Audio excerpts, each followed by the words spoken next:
gradient echo pulse sequences. We're going to be finishing up our PowerPoint from last Wednesday. I got a worksheet we're going to work on in class together, and then we're going to split off into teams and kind of do this almost like a little bit of a debate, where one team is going to argue for gradient echo pulse sequences and one team is going to argue for spin echo pulse sequences. And you're going to talk about the advantages of yours and then the disadvantages of the other group. So let's do a quick recap of what we talked about last week, and then hopefully the worksheet will really hit it home. So when we were discussing gradient echo pulse sequences, it's always good to compare them to spin echo pulse sequences. And I guess what are some of the main differences that we talked about last week?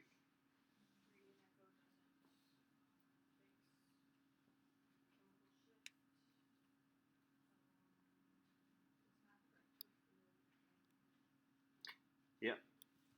So, and that really deals with this one right here. And that's because the gradients are rephasing the echo compared to that 180-degree refocusing pulse. And it's not as efficient at correcting for those three things: chemical shift, metal susceptibility, and field inhomogeneity. So you can see here that with our spin echo pulse sequence, we got our 90-degree excitation pulse. Our signal starts to decay, but then we have that 180-degree refocusing pulse, so it regrows. So this is the T2 decay curve, and then our T2 star decay curve is a lot more rapid. So you're losing signal a lot quicker because those gradients are not as efficient at refocusing that echo. Another thing that is big when it comes to gradient echoes versus spin echoes is our flip angle. Typically, the greater or less than 90 degrees. Less. And that's due to we have such short TRs because we want our time of the pulse sequence to be a lot quicker. So we need to compensate for our really short TRs by having shorter or smaller flip angles so that we don't get saturation of the tissues, meaning we'll get less signal from those tissues.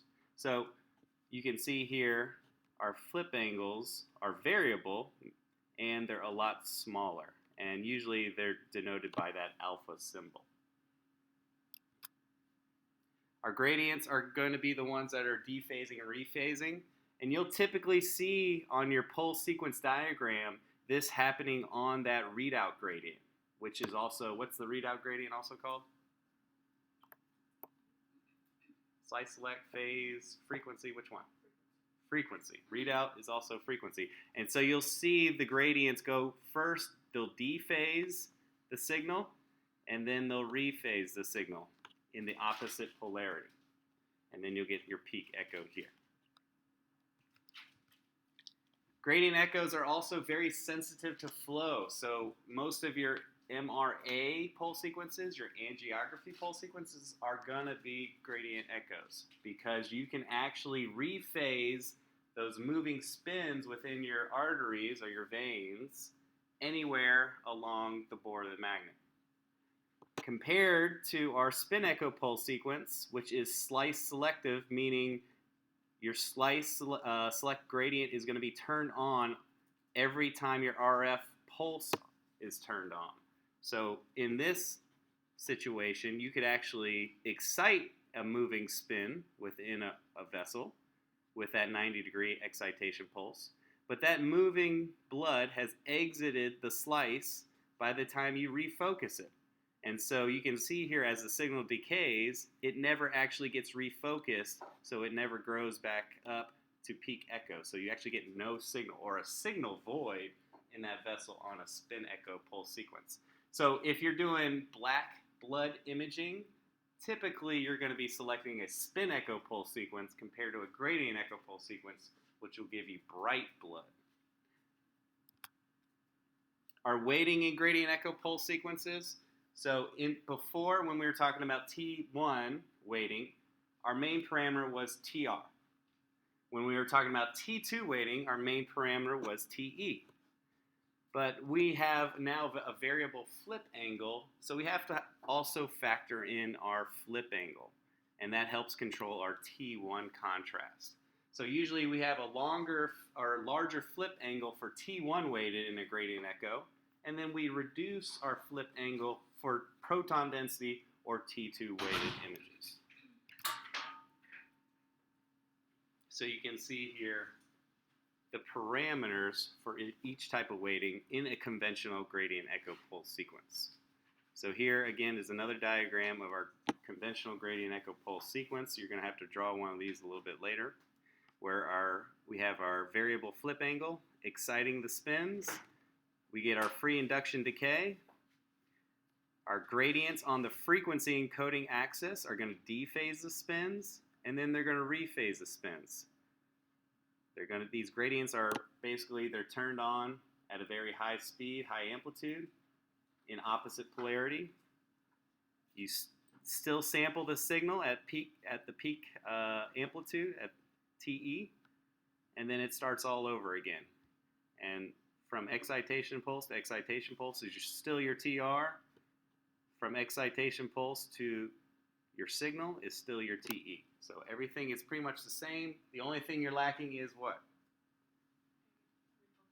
Refocusing pulse, that 180-degree refocusing pulse, which corrects for a lot of those field inhomogeneities. We introduced what we call the steady state because, once again, our TRs are so short, our flip angles have to be smaller to compensate. So what we usually get is this equal of energy in compared to energy out, which creates this residual transverse magnetization. And that's important because when we talk about all the different pulse sequences in gradient echoes, it's really depending on what we do with that residual transverse magnetization. Do we spoil it? Do we rewind it so that it's coherent by the end of the first TR? That will help determine whether it's incoherent, coherent, or steady state free precession. So this residual transverse magnetization is really important. So here is a great diagram of the steady state. So you have your first RF pulse, flips it 30 to 45 degrees. You have transverse magnetization, and you have still some longitudinal magnetization because you didn't flip it completely 90. So anytime you don't flip it completely 90, you still have some longitudinal magnetization. So we're 30 to 45 degrees, so we still have some longitudinal magnetization, but we've also created this residual transverse magnetization.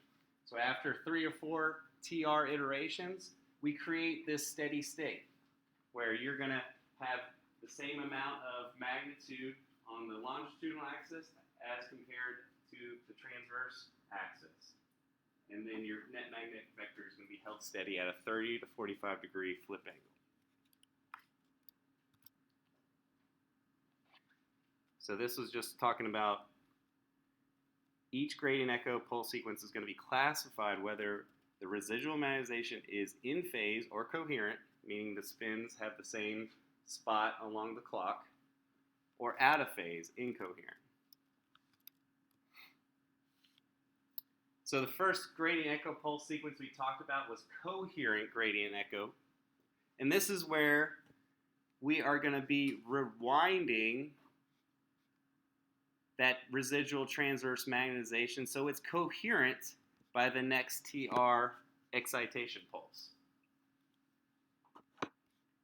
So then the resultant echo will contain free induction decay and your stimulated echo. A stimulated echo is basically when you have 2 RF pulses that create an echo. In spin echo, you can have a 90 and a 180, and that creates what we call a Hahn echo. But in gradient echoes, you have that variable flip angle and the next variable flip angle that creates what we call a stimulated echo. So in a coherent gradient echo, you're going to be sampling both the free induction decay and the stimulated echo. So this is typically going to give you a T2 star weighting. T2 star weighting. So anytime you're really going to be sampling the stimulated echo, it's going to give you some type of T2 weighting. But remember, in gradient echoes, we usually add on that star to mean that the gradients are rephasing the echo compared to the 180-degree refocusing pulse. We talked about the advantages and disadvantages, and most of these are the same. Typically, it's a very fast scan, so you can do it while you're having the patient hold their breath. It's sensitive of flow, so it's used in MRA scans. And then your disadvantages is it's very low in signal because our signal is rapidly decaying. And then anytime we imaging very quickly and we have low signal, our magnetic susceptibility artifacts are going to increase. So that's why we do not usually choose a gradient echo pulse sequence when we're doing like a post-op knee replacement. We're going to want to choose like our stirs, our fast spin echoes, things like that that are going to be able to correct for magnetic susceptibility. This is what a coherent gradient echo looks like. And you can see that there's this almost out of phase artifact around each organ here. So that's kind of how you can tell it's a gradient echo. But it is a T2 star weighted, so you look at the spinal canal and you can see high signal within that spinal canal. Here are the acronyms for a coherent gradient echo. So make sure you know at least the GE and the Siemens acronyms, because those are where you're going to be working on, what you're going to be working on the most. Next, we talked about an incoherent gradient echo. And the difference here is we're not rewinding our transverse magnetization, so it's coherent by the next TR. We're actually spoiling it, which means we're getting rid of it. So that transverse magnetization that's on the XY axis, we're basically just applying extra gradients so it completely disappears. So spoiling just means that we're getting rid of that residual transverse magnetization. So anytime we do that, we don't have that residual transverse magnetization, so all we're going to be sampling is that free induction decay. So we're only getting signal from after we turn off that excitation pulse and how that signal decays. We're not worried about that stimulated echo anymore. So this is why an incoherent gradient echo is always usually associated with T1 weighting. T1 weighting, so these are the ones we're going to be performing post-contrast most of the time, because remember, we usually do T1 weighted with contrast.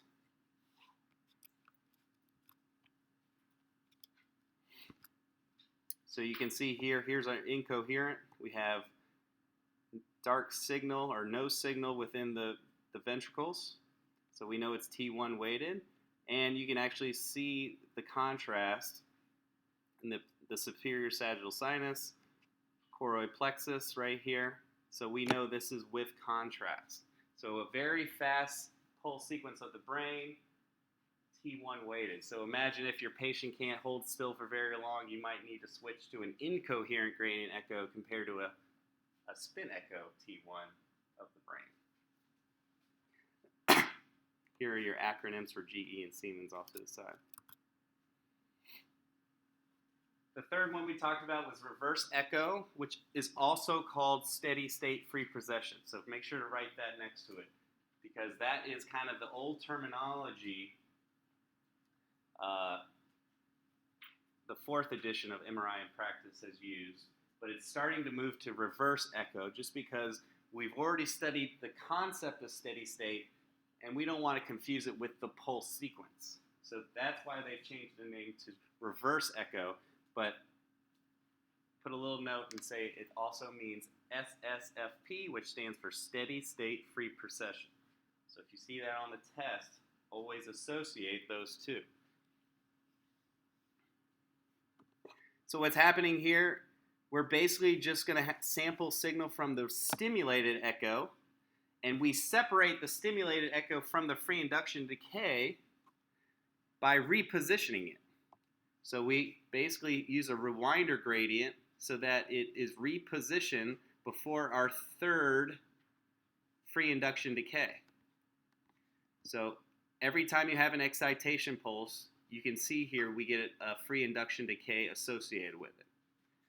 And like I said, anytime you have two variable RF pulses, it creates a stimulated echo. So this is the stimulated echo from 1 and 2. And you can see here that the free induction decay from 1 and 2 is right on top of the stimulated echo from 1 and 2 is right on top of the free induction decay of 3. And remember, with this reverse echo, all we want to sample is this stimulated echo. So how do we reposition it so it's not being sampled right on top of it? Is we use a rewinder gradient so that it occurs a little sooner so that we can basically filter out the third free induction decay.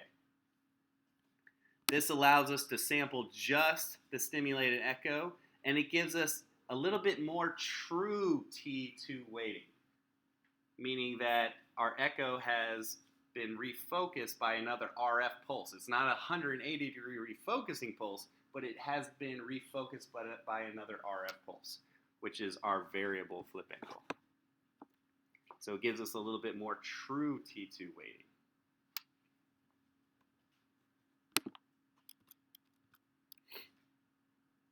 So the advantages here, like I said, it gives you a little bit more truer T2 weighting than our conventional gradient echo, which is our coherent gradient echo. And you can see here our images typically look a little bit better signal-wise because we are refocusing it by an RF pulse.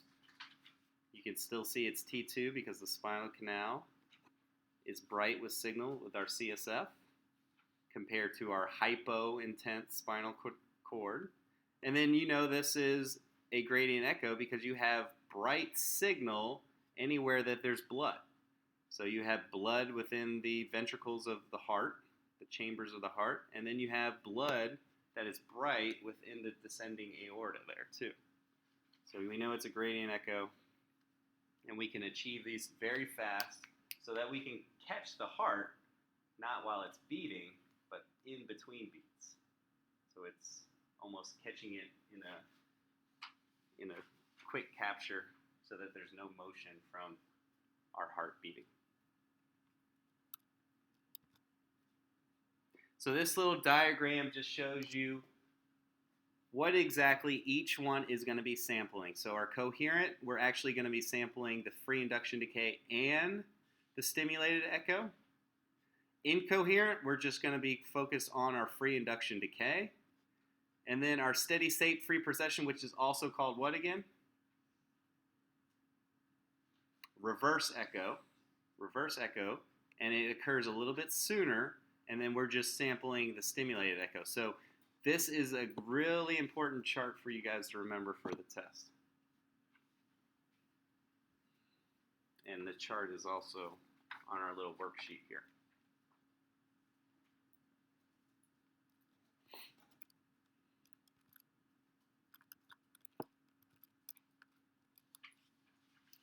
All right, so they've made some improvements with the gradient echo pulse sequence over the years. And one of them is our balanced gradient echo. And basically it's enhancing our T2 star weighting by basically compensating for all of the phase changes in the gradients. So if there's some kind of negative polarity of your gradient, at the end of the pulse sequence, you're almost going to get the opposite polarity to even everything out so that all our phase changes have been reduced.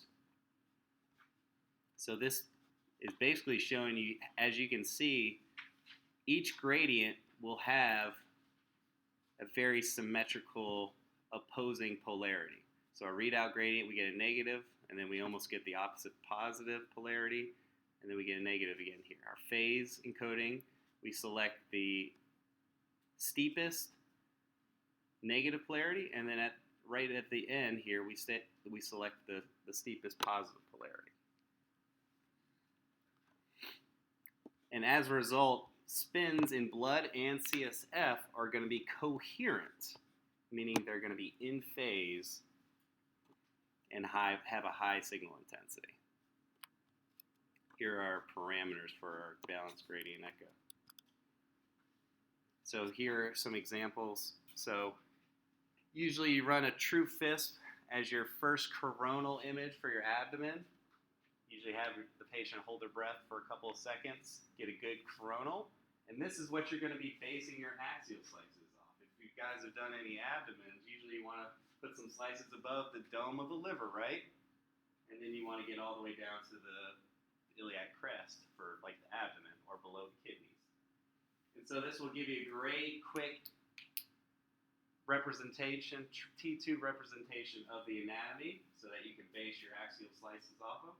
And then we also use this for your IACs too. So you can see here, sometimes we get a 3D gradient echo through your IACs. On your GE scanner, it's your Fiesta, and on your Siemens, it's that true FISP. Sometimes you get this, what we call this warping or banding artifact when we do these, because you really start to lose that homogeneity near the edge slices of these 3D pulse sequences. So they've actually made an improvement of this Fiesta, and now they have what we call a Fiesta C, and that's on your GE scanner, if you've seen that, or a KISS.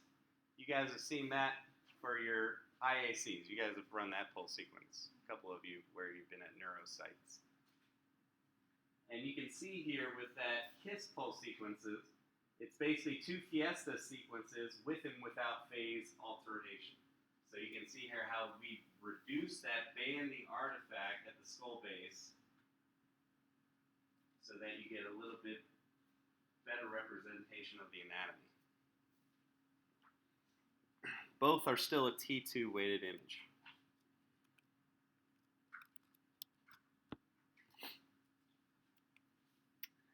All right, so one of the last gradient echoes we're going to be talking about today is our echoplanar imaging.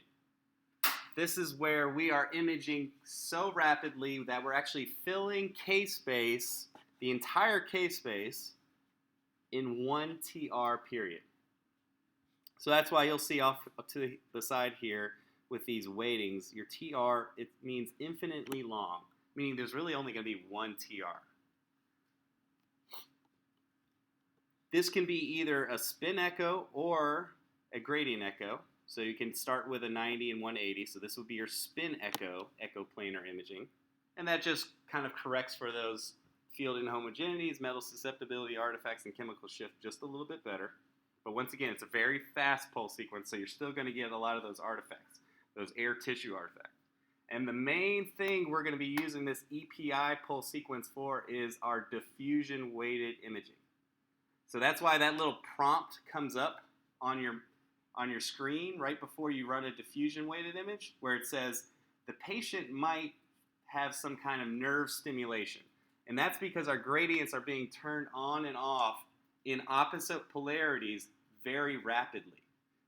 And that's to basically fill all K-space in one TR. So it's very loud pulse sequence, and it actually vibrates the patient where they actually might feel a little bit of nerve stimulation. So this turning on and off of these gradients so rapidly to fill all the lines of K-space is also sometimes called blipping.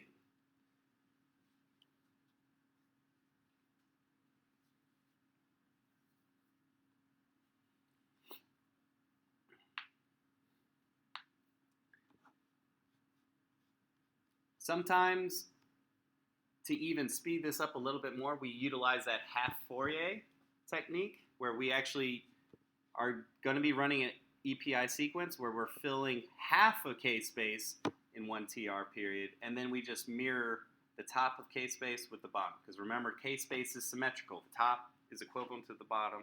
The left is equivalent to the right.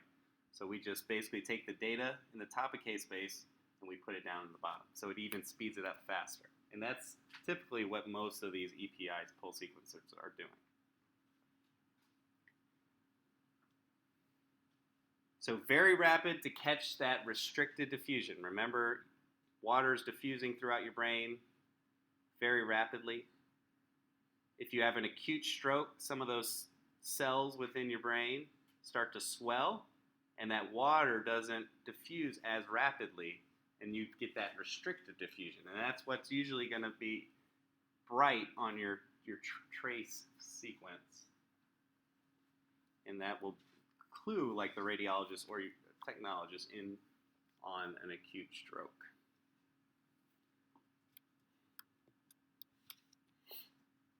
So we use this for diffusion, but also perfusion imaging, because in perfusion imaging, we're imaging very rapidly. We're watching the blood go to the certain areas of the brain. And functional MRI. So we're actually going to be doing almost real-time imaging with functional MRI. They're going to be doing a task. So if you've EP12, you've seen some of the tasks that they do. They're looking at things. They might be talking. They might be using those little paddles. This is where they're going to be utilizing that EPI pulse sequences. Limitations, we get that nerve stimulation and very loud gradient noises because they're getting turned on and off very rapidly. And then you get a lot of artifacts. So you get chemical shift, you get blurring, you get that air tissue artifact where you have different tissue magnetization. So anywhere near the sinuses or the IACs where you go from brain to air, it creates this little artifact. And you have to be clued in. You don't want to think that, oh, it's bright, but that's really just the air tissue artifact compared to an acute stroke. So radiologists are better in tune at like recognizing that, but you guys need to be kind of clued in on that also. So here is an example of our echoplanar imaging. This is our diffusion weighted.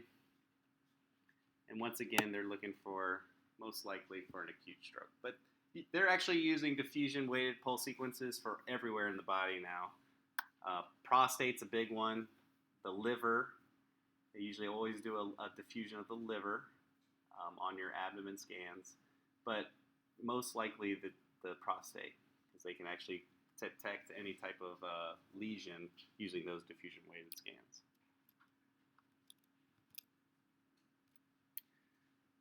So here's just a quick synopsis of all the different pulse sequences we've talked about, not only in this lecture, but going back to last semester with our spin echo pulse sequences.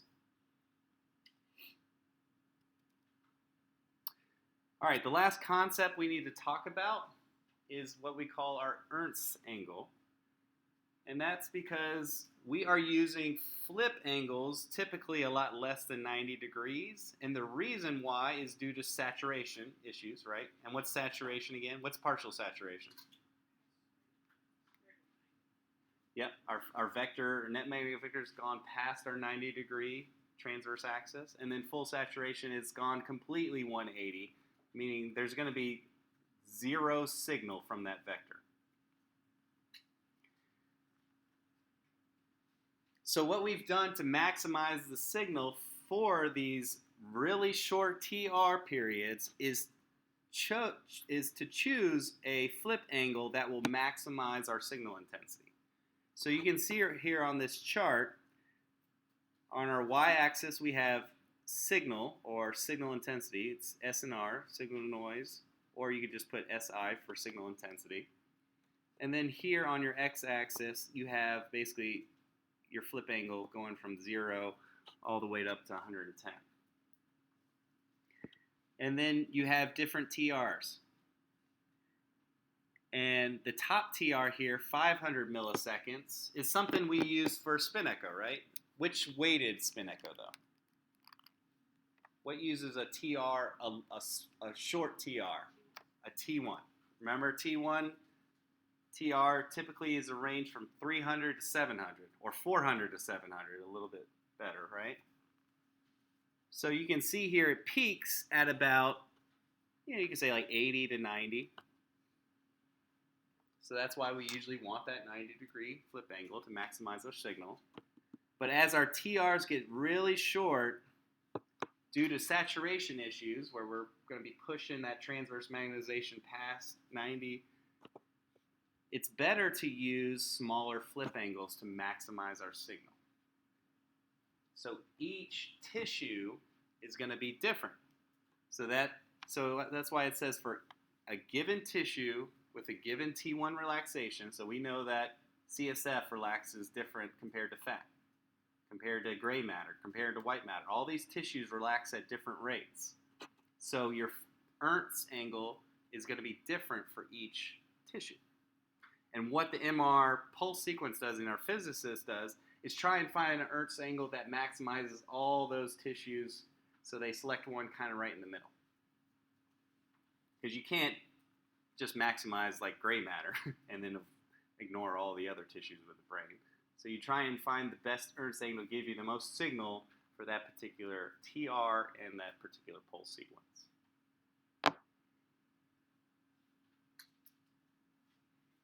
All right. So why don't we pair up? What I want you to do is answer all the questions up until you get to the last page, 9 and 10. 9 and 10, we're going to divide into two groups, two teams of 5. And one team is going to research gradient echo pulse sequences, and the other is going to research spin echo pulse sequences. And you're almost going to defend it. You're going to go, this is why gradient echoes are better than spin echoes, because they're shorter. We can view blood, different things like that. So take some time, work on the first page.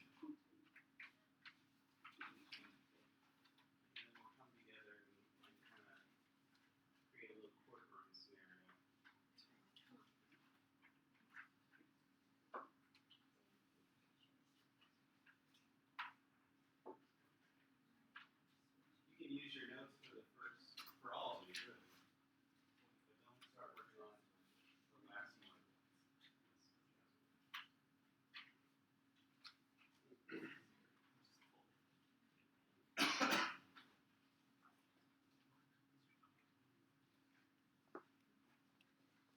All right, I'm going to pause the video while the students work on that worksheet. All right, welcome back, online students. So we're just going to go over this Word document that the students have been working on for about the last 30 minutes. So I have a PDF file with the answers I'll post to Canvas.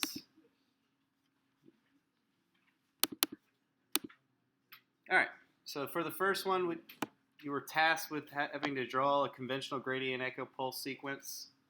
So that pulse sequence diagram is a great reference there. But remember to label all your lines just the same as you did for your spin echo pulse sequence. So you have your RF pulse, your slice select, your phase encoding, your frequency encoding, and your signal. So we're starting off with a excitation pulse that's less than 90 degrees, denoted by alpha. Your slice select gradient turns on also. The main thing here is you do not have a 180 degree refocusing pulse. So I just put a little star there just to remind you that's really the main difference. Your phase encoding, it's going to switch each TR period. So remember, you have almost this hexagon here. And you have steeper, when you select a steeper phase encoding gradient, you're going to be up here, and this is positive polarity. If you're selecting shallow, negative, it's going to be a little bit down here. And this is going to change each TR period because you're going to fill only one line of K-space per TR in a conventional gradient echo pulse sequence, the same as a conventional spin echo pulse sequence. Your frequency encoding, this is where your gradients are going to dephase your signal and rephase it, meaning it's going to regrow. You're going to have opposite polarity, and this box should be the same size as this rectangle here. So these two rectangles should be equivalent, because once you've hit peak amplitude, it's going to dephase again. And then your signal. So this first little bit of signal is your free induction decay. You can label it as a free induction decay. That hasn't changed. Your dephase actually causes it to go more out of phase, but then we have our rephasing gradient so that our signal slowly regrows to peak echo, which is going to be our TE. So that's why I drew TE down here. And then your TR is from excitation pulse to excitation pulse. So the same as your spin echo. So this is a conventional gradient echo, so don't think it's like a coherent or incoherent. We're not drawing that.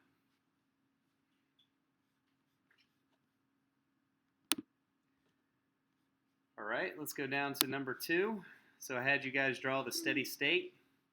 The main thing here is to make sure your 2 vectors, where you have longitudinal magnetization and residual transverse magnetization, these vectors are the same size. Energy in equals energy out. And your flip angle is going to be held steady at about 30 to 45 degrees. And then just make sure to note this occurs when you have a TR that's less than 50 milliseconds. So a steady state is really only going to occur when you have a really short TR. Otherwise, your tissues would fully decay and fully relax. So remember labeling these axes. So your vertical axis is your B0, which is your static magnetic field. Remember, B0 denotes your static magnetic field. And that runs parallel to our longitudinal axis, M sub Z, which gives us our axial slices. And then your horizontal axis is B1, which is 90 degrees from B0. And this is going to be your transverse axis, X and Y, because I'm not drawing this in 3 dimensions. That's why it's X and Y. If I drew it 3-dimensional, so I had another axis going this way, then you could denote it whether it's Y or X. What does gradient X give you? What kind of slices? You guys always forget this one. Sagittal, good. And Y is your coronas. All right. Number 3, fill in the chart. So alternative name for a coherent gradient echo pulse sequence is your rewound gradient pulse sequence. This gives you T2 star weighting because you are sampling not only the stimulated echo but the free induction decay. And remember, anytime you see stimulated echo when you're sampling, always equate it to T2. If it's just your free induction decay, it's going to be T1. So here, once again, we have stimulated echo, and it's T2.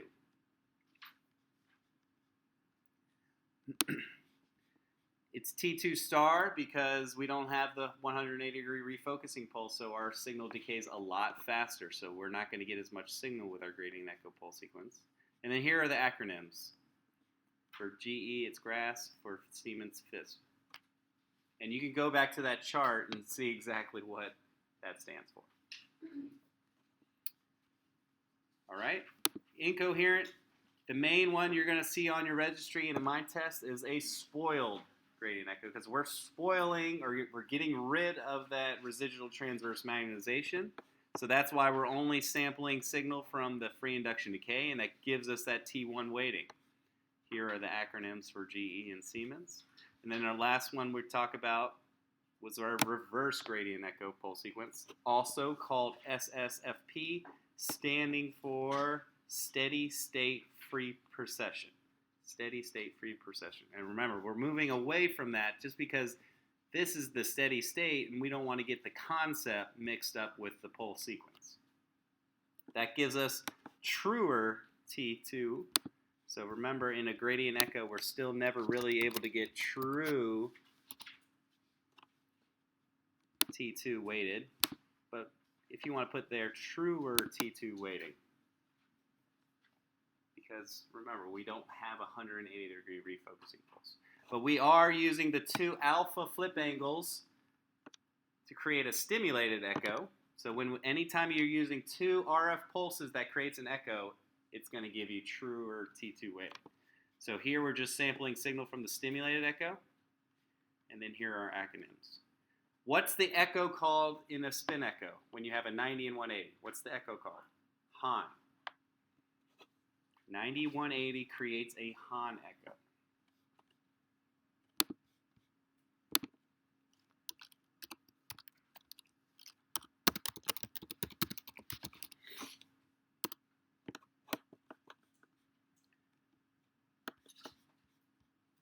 And that's for spin echo.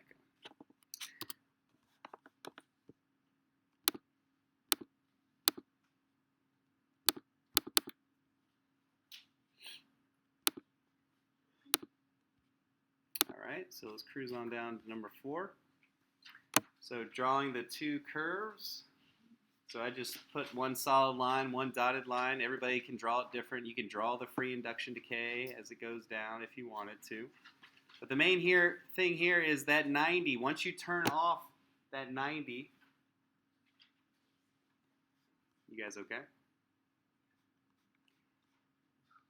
That 90, or you could put underneath that 90 less than 90, because it depends on if it's a spin echo or a gradient echo.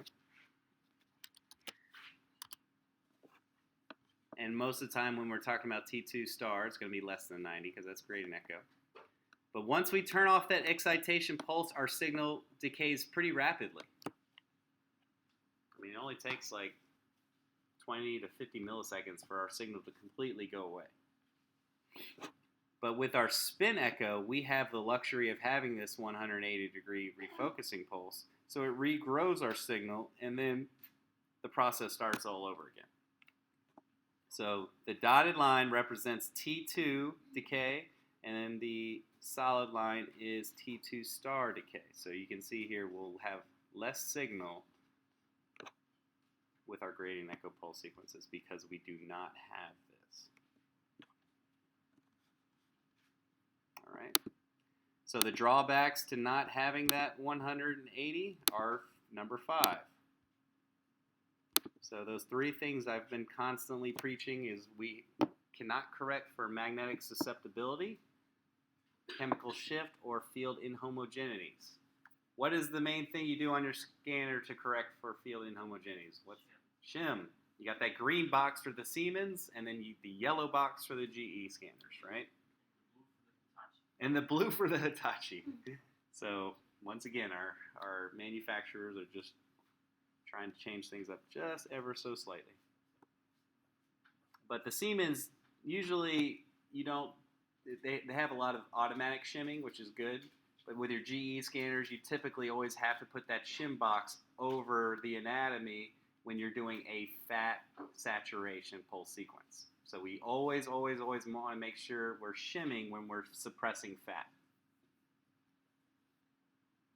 There's some areas of the body that have a lot of trouble suppressing that fat. Like I was working with Tyler when we were doing an ankle, right at the front of that ankle. Remember, Zach was trying to make sure the fat suppression was going really good, so he changed that shim box to just get the ankle. And the C-spine is notoriously known for bad fat saturation because you have a big, thick skull, a tiny neck, and then thick shoulders. So it's kind of hard. It's having a hard time reading tissue compared to air. So you usually lose your fat saturation on those 2 body parts. Number 6, the flip angle that will result in the maximal signal for a given T1 relaxation time of any tissue, and TR is the Ernst angle. So remember, as your TR gets shorter and shorter, typically your flip angle to maximize signal is going to get shorter or smaller and smaller.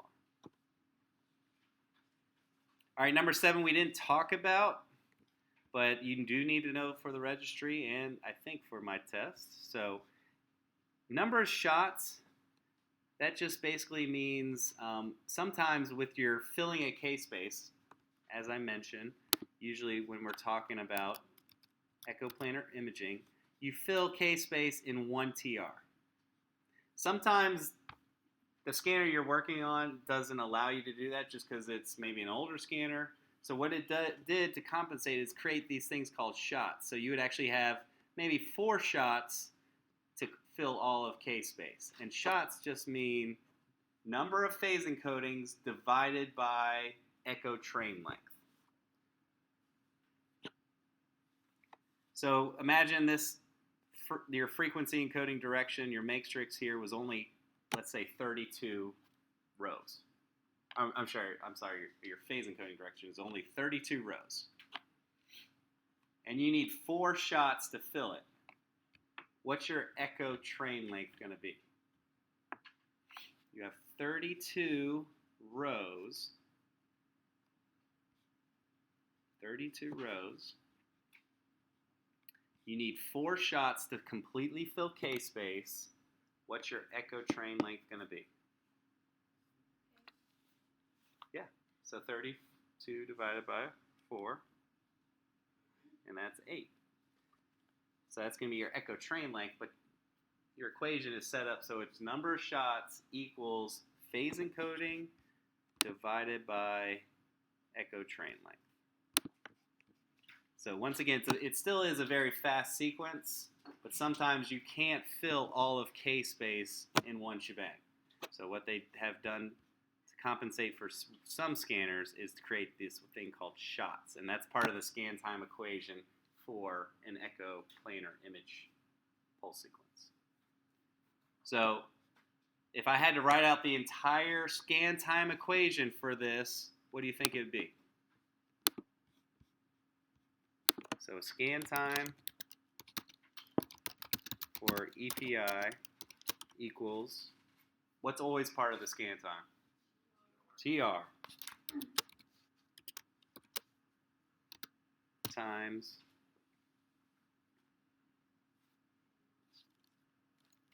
and then this is very similar. We always do phase encoding, and then for a fast spin echo, we divide it by echo train length, the entire thing. But here, we just multiply it by number of shots times, and then what was that last parameter?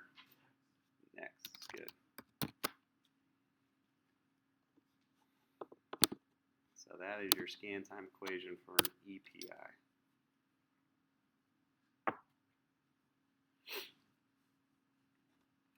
All right, and then the last thing I had you do was draw an echo planar spin echo planar pulse sequence. So make sure you see that spin echo. So you always start with a 90 and a 180, and that corrects a little bit for those field inhomogeneities. Not much, because you're still going to get a kind of a low signal image. But then your frequency encoding gradient, that's the one that's going to be working the hardest. It's going to be going opposite polarity very rapidly. What's this also called when it turns on and off very fast? Yeah, so this part right here is called blipping.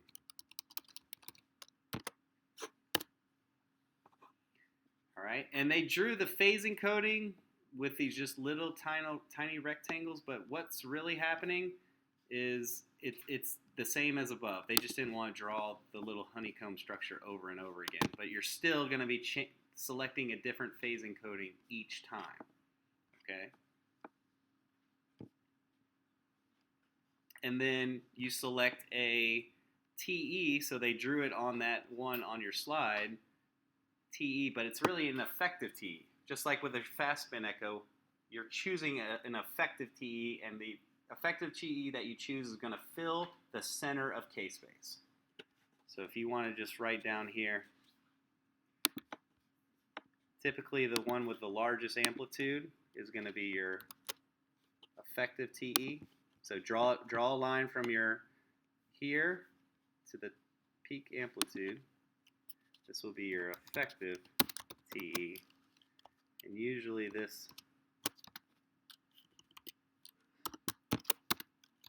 fills center of K-space. So very similar to our fast spin echo.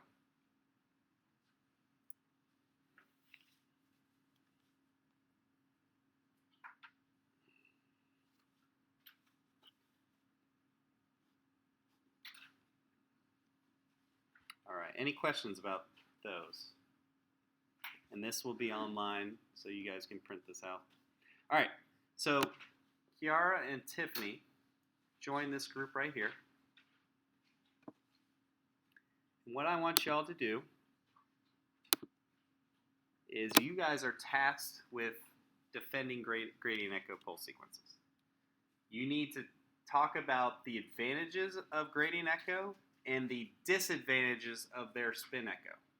So your defendant is going to be your gradient echo. So you want to talk about all the good things and then talk about all the bad things of their spin echo. Your spin echo, you want to talk about all the positive things of spin echo and all the negative things of gradient echo. Okay? So on there, you're going to be tasked, this group right here, advantages of spin echo, and then you want to talk about the disadvantages. focus on those two categories. So you guys come over here. And then you're guys somebody's gonna present these and describe them as much detail as possible. So have a why. So just say, this one's faster, but why is it faster?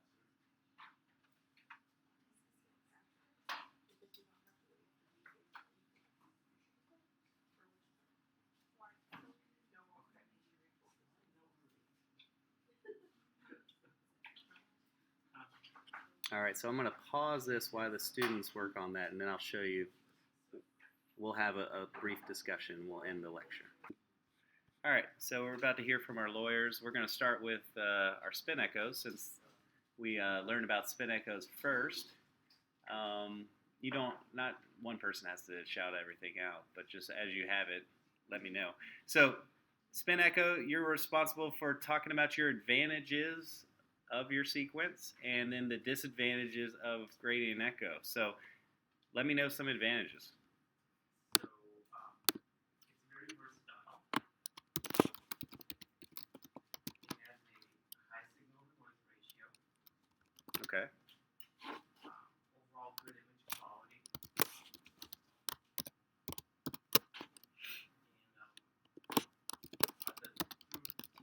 T2 weighting, images are sensitive to pathology, so they appear bright on the T2 and bright on the post-contrast T1.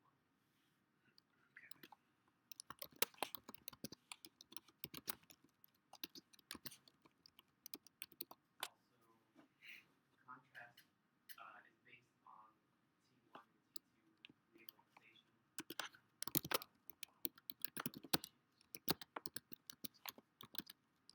relaxation of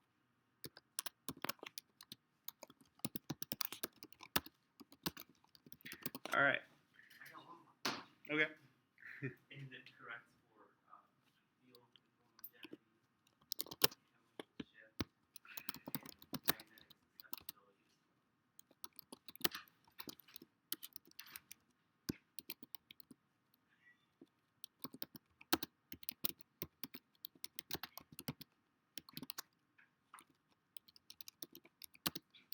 What was that last one? Magnetic susceptibility. Okay, chemical shift. All right. So let's talk about these. What gives you high signal? High SNR, Nick. Why is it high SNR?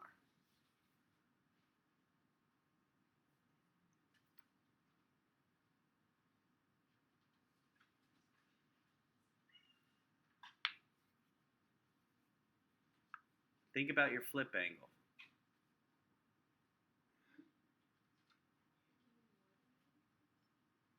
Or it could just be straight up 90 degrees, right? It could be more or 90 degrees. So 90-degree flip angle usually gives us the most signal because it's on that transverse axis where where the signal is taken up. So 90-degree flip angle. All right. Good image quality. This is really because it's based on true T1 and T2 relaxation time. So put here true T1 and T2 relaxation, because we are actually allowing them to fully relax and fully decay. So we get good contrast in that sense.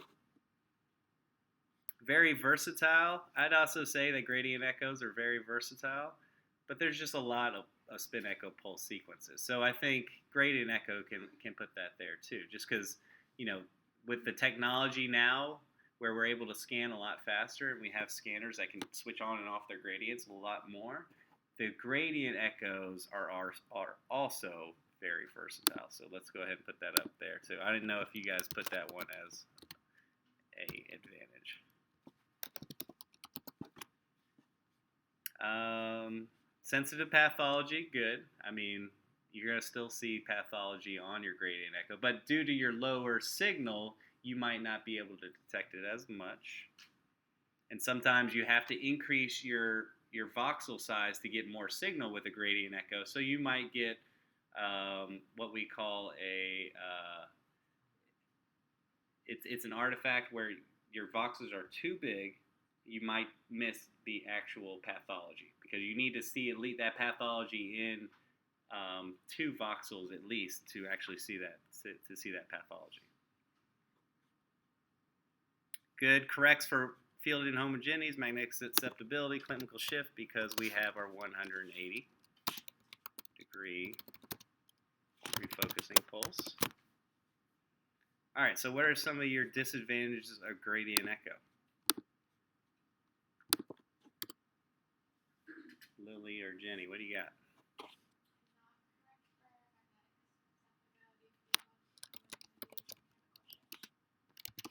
Okay, I'll just copy this.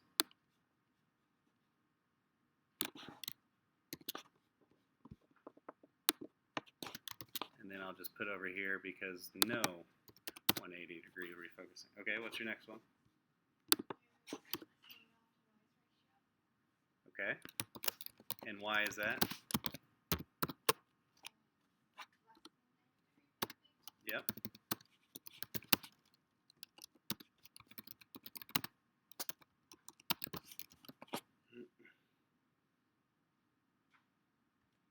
All right, what else?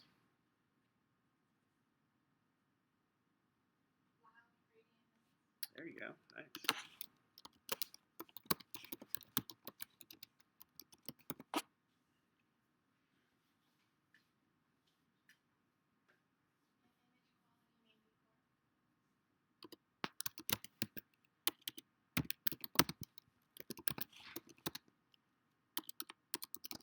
Good. Anything else?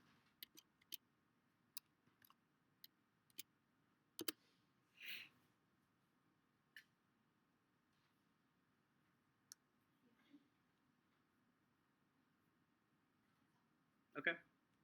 All right. So they've been bashing your defendant for the last 10 minutes.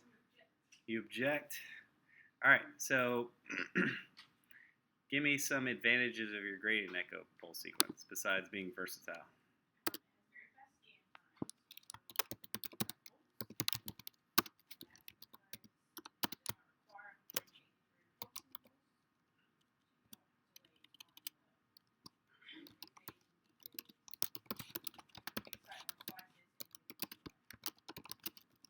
Oh, give me a second.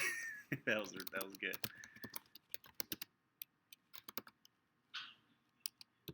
Okay, and that excite more slices per TR, good.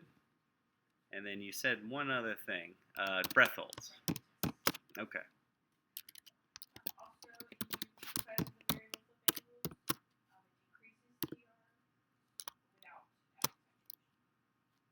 Okay. So that fast scan time, so I'll just add here, decreases TR, and it decreases your TE, too. So all those are supporting your fast scan time. So good, that's a reason why, for sure. What's another advantage? Okay.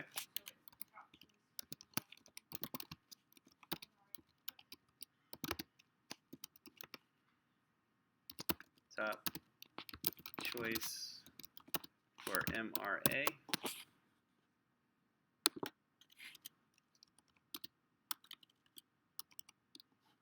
Can't spell all of a sudden.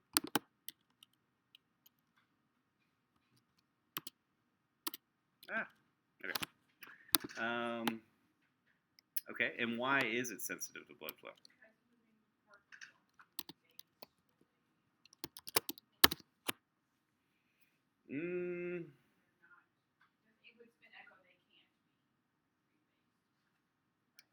If that refocusing pulse comes pretty quickly, it can, or the blood flow is really slow, and we'll talk about this next unit. The main reason why is it's because that it's not slice selective for that second. There is no refocusing pulse, so there is no turning on that slice select gradient. So you can actually refocus those spins anywhere along the bore of the magnet. So just not slice selective. Gradients can rephase spins anywhere along bore of magnet. Okay, so even if the spins from flowing blood have left that slice, they can still be rephased anywhere along the bore of the magnet and still get the signal. All right, anything else? All right, so I want to add one more advantage here to you. This is low SAR pulse sequence. Why do you think?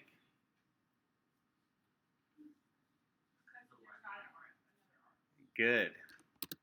No 180 RF pulse and smaller flip angles.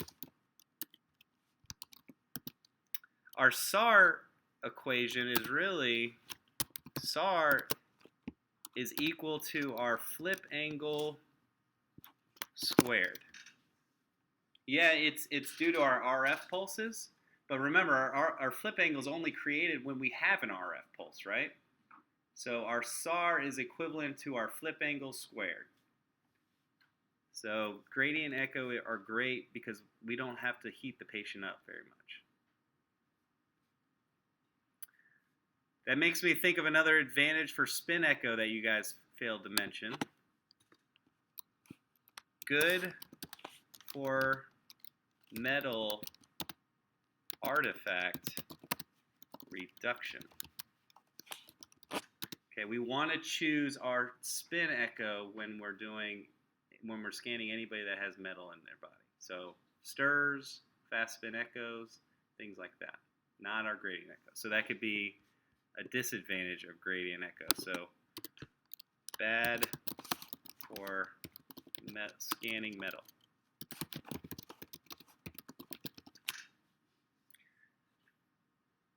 All right, so then the last little bit, what is the disadvantages of spin echo?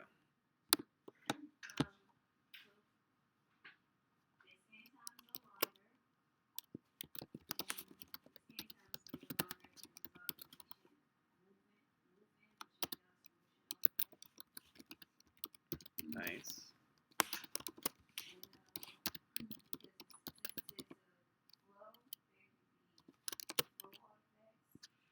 So there won't actually be flow artifacts. It would just be a signal void within that vessel. It's not like going to create a artifact streaking across your image.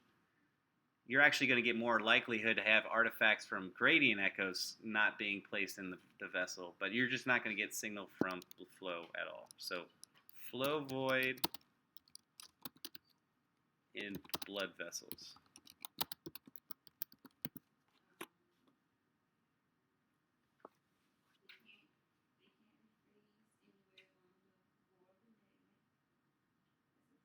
Okay, so once again, flow void. Yep. Okay, good. So higher SAR. And we already talked about why that is. All right. Trying to think if there's anything. I'm looking at my notes, see if there's anything else we might have missed. I think you got it all.